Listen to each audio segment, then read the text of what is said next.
Églantine Émeillé est ce soir sur France 2 dans le Club des Invincibles. Le mère de famille a surmonté une terrible épreuve il y a un peu plus d'un an. Son fils, polyhandicapé, est mort.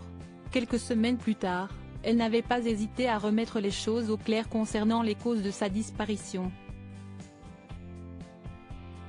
Le 20 février 2023, Églantine Émeillé a perdu son fils Samy. Autiste et polyhandicapé, le jeune homme était suivi en institut spécialisé depuis de nombreuses années. Il est malheureusement mort à l'âge de 17 ans.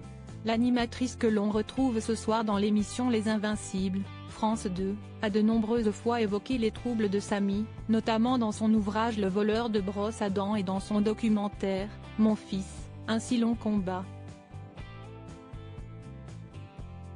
Des témoignages forts sur son quotidien avec cet enfant si particulier. Bébé, Samy a fait un AVC, a été diagnostiqué hémiplégique du côté gauche et déclaré autiste à l'âge de 1 an.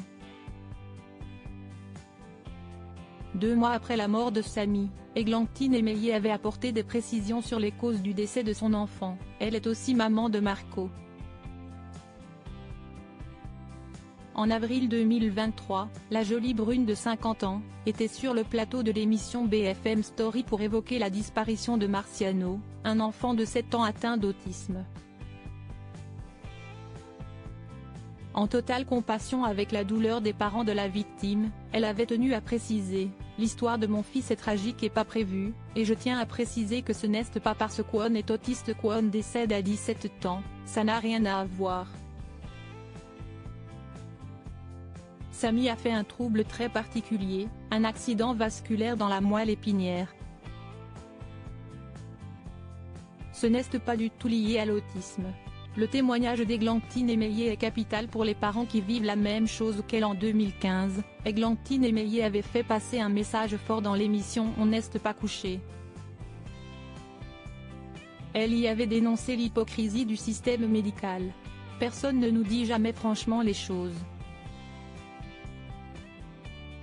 Si est paradoxal, jamais aucun médecin ne viendra vous dire que votre enfant est condamné, qu'il ne parlera jamais, qu'il sera lourdement handicapé. Si est un mot que l'on ne prononce pas. Et un jour, vous recevez une carte de stationnement handicapé avec un courrier pour vous dire qu'il est handicapé à 81%. Racontait-elle. Pendant cette interview, la maman avait aussi évoqué le fait qu'elle s'est parfois menti à elle-même. J'ai compris aujourd'hui que j'avais un enfant très handicapé. Pendant longtemps, j'imaginais qu'il irait à l'école. Et puis après, j'imaginais qu'à défaut d'aller à l'école, il pourrait s'habiller, manger tout seul, parler. Je pense que j'étais aveugle et qu'il y avait des professionnels autour de moi qui voyaient que j'étais aveugle, et qui ne me le disaient pas. Des mots qui ont certainement trouvé un écho chez de nombreuses familles.